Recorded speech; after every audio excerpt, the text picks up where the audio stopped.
Well, we're here at the Cadbury Gaelic Writers Awards with Martin McHugh. Martin, good night so far, meeting some of your brethren? Yeah, it's great, Oisin. I really enjoyed it. And for me to be honoured on the same night as Matt Connor, who I felt was the greatest Gaelic footballer I've ever watched playing the game. It's a great honour to be here with him and with the other people. And a great night so far, and chatting to different people, especially the hurlers, and hearing their side of the story from a club point of view and everything else. So very enjoyable, and I'm really honoured to be here. I suppose Kerry and Cork are constantly there or thereabouts success-wise. Often aren't. So maybe people like Matt aren't spoken about as much as they should be. Yeah, that's exactly it. And it's great to have him here and remember him, because the older people I know, I have a son now playing with Donegal, and if I mentioned Matt Connor, he wouldn't know what I'm talking about. I just remember when I was probably Mark's age, my young fella's age, I remember going to a seven-a-side tournament where he was playing with Kilmacud, and that time I was into kicking frees and looking at different techniques of kicking frees, and I watched every single game he played, and I still remember him taking a free beside me with his right foot on the right side, about 15 metres out of the goals, and he dropped it, he ran round it, he didn't hit it straight through the ball, he went round the corner and he landed it actually on top of the net, and I still remember that, and that was the talent he had. He was definitely, to me, now there's some other great players, when we talk about them, their level of fitness was high. We talk about the likes of Peter Canavan, who was brilliant, who had a great football brain and everything else, but I think for natural talent, Matt Connor was the best. And a very interesting story, I met Martin Furlong, who was Offaly goalie at the time, in the famous day in '82. I met him out in America, and I just asked him about Matt Connor, and he said that Matt Connor could go out on a Sunday night and enjoy himself, and at training on a Monday night before he'd leave, he would get 5 balls, and he would drop the 5 of them, hit them from the corner flag, and he would definitely put 4 of them, if not 5 of them, drop them on top of his crossbar and land them on the net. That's how talented he was. It's just, from the point of view, a lot of people don't remember him because he went to 24, but I'll never forget him. To me, he was the greatest footballer I've ever seen playing the game. Why was that All-Ireland in 1982 so special? Offaly obviously won it, beating Kerry, ending the 5-in-a-row tilt, but there seems to be just something about it. It has mystique. Yeah, it has, and suppose we look back on it, Kerry going for 5 in a row was a big thing, and that Kerry team probably deserved 5 in a row and everything else, but the fact that the likes of Matt Connor was playing the Offaly team, the talent he had, and it was very interesting, and I said afterwards about him, was that his club were going really well, the county was going really well, and the province I remember him playing against me, and I was playing for Ulster, for Leinster, and they were going really well, and the whole thing went downhill for them after that. Just shows you how talented he was. But what it meant, it was a big thing, the 5 in a row, but that Offaly team probably deserved an All-Ireland, and we talked about, the way I always hear people chatting about players that have never won All-Ireland, and picking a great team that's never won All-Ireland. It's been great that Matt Connor did win an All-Ireland. I think that was important, and I chat to Eugene McGee a lot, and I meet him a lot of times at games and everything else, and he said to me that he says he doesn't want to be, I've asked even people here tonight who is the greatest footballer they ever seen, and even Eugene McGee that him said to me that Matt Connor is the greatest footballer he ever seen. So I think this is great for this night to have honoured Matt Connor. I think more important than me or anybody else, I think it's very important to remember such a talent in that there, and we must remember that he stopped playing football at 24.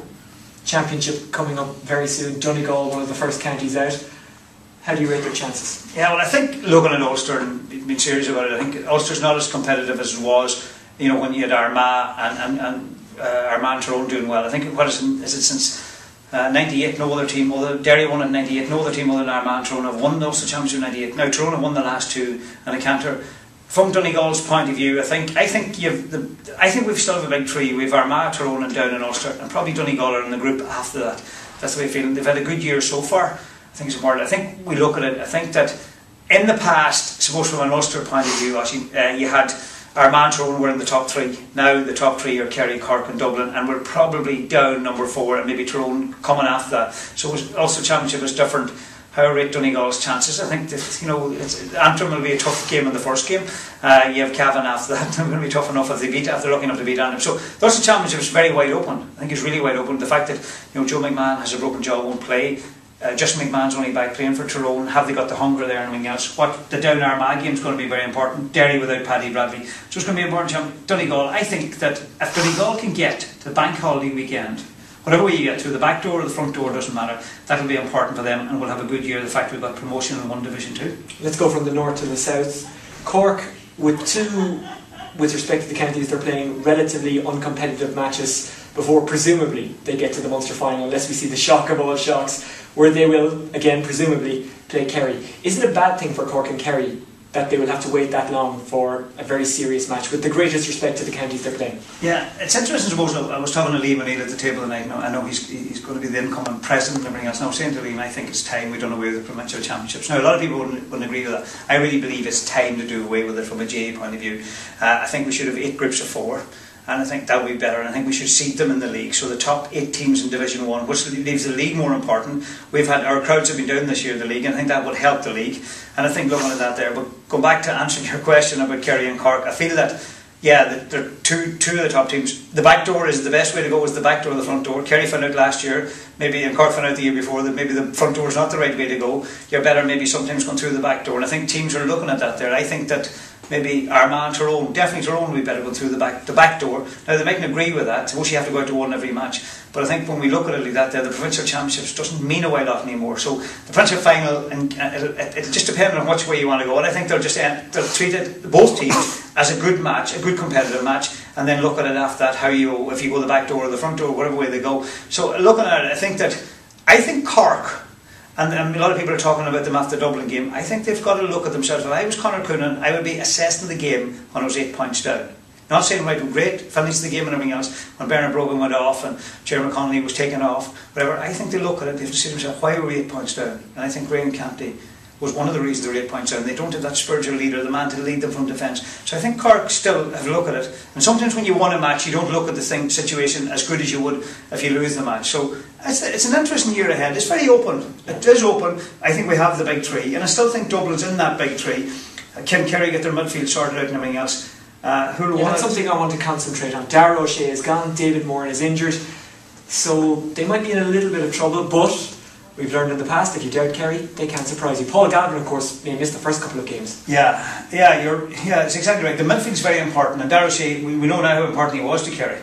And when they haven't replaced him, so what they do in the middle of the field is going to be very important, because when you have 6 quality forwards like they have, of the quality they have, and taking Galvin that he plays, and be very important he plays. I mean, he's a very important cog. He's probably the best wing half forward we've seen in this country ever. We've seen it. He's different. He's a different type of Kerry footballer. Kerry people sometimes get very frustrated on the players that he plays with, get frustrated on, but he's different, and he's very important having the field, because he can score as well as everything else, and he uses the ball and he doesn't take away stupid ball. So I think Darragh O'Shea definitely is a miss. There's no doubt about that. He's a miss to them. Can they replace him and everything else? Can they bypass that midfield area? It'll be important for them to do that, because when you have quality forwards, you've got to win the ball in that area, and that's probably the one big question mark going into it. The other question mark they have is a goalkeeper. They're not happy with the goalkeeper. They need to get that sorted out as well. So there are problems they have to sort out, but you still feel that forwards won matches. Forwards took down to an All-Ireland final last year. Cork's forwards and they ended up winning the match for them. So you still say that the best forwards in the country at the minute is Kerry. What about Dublin? Can they go one step further than last year and get to an All-Ireland final? And to do that, what questions do they have to answer? They had Sean Murray playing full-back during the league. They moved him out of that position in the last couple of games. Paul Brogan went in. Bernard Brogan was the main man up front last year in the league. A couple of others stepped up. Have they righted the wrongs or improved where they need to improve? I think you're exactly right there. The question is, they haven't a settled team, and he needs to get a settled team, and he needs to get it quickly. And the start of the championship, he needs to get that team. He's going to play either Laois or Longford in the first round of the Leinster Championship. He needs to get that team, his team sorted out. He needs to get a settled team in the field, and he needs to have that. So he hasn't got that. He's used a lot of players in the league and everything else, and he needs Bernard Brogan on the pitch. Maybe O'Gara was more important to him than he realised. Now, people were writing off O'Gara, but that physical presence that O'Gara gave him helped Bernard Brogan. So he's going to need that. He needs the players that are missing to get them back. So, he's like, Dublin still are, there's no doubt about it, they're very close. But this is a very important year for them. They have to get over the line, and now there's question marks about them.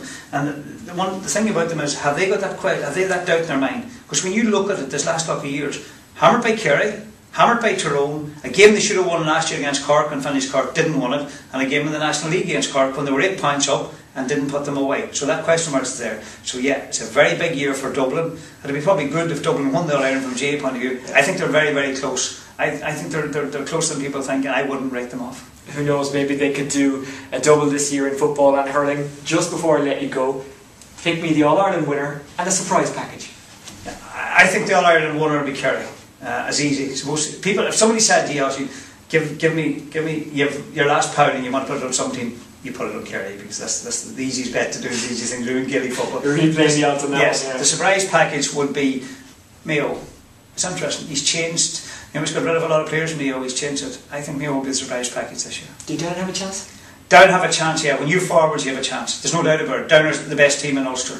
There's no question about that. And Armagh, I wouldn't write Armagh off if they got Ronan Clark back, because considered, I think in Ronan Clark back with Jamie Clark and Stephen McDonald, the full forward line, it leaves them very strong in that area. They need to sort out their half forward line, maybe get ball winners in half forward line and players play. But Armagh not far away. Down definitely have a chance. If you have quality of Benny Coulter, Martin Clark, Daniel Hughes, these players, you've got a chance. That's why we're saying Kerry are favourites to that line because they're forwards. Dublin need maybe more score in their half forward line that there. It's a very open championship today, but I'll say Kerry with Mayo being the dark horse. Okay, Martin McHugh, thank you very much for speaking to us here at the Cadbury Gaelic Writers Awards. That's a good detailed preview of the championship for you. We've spoken about hurling and football, and you can hear it live on Newstalk.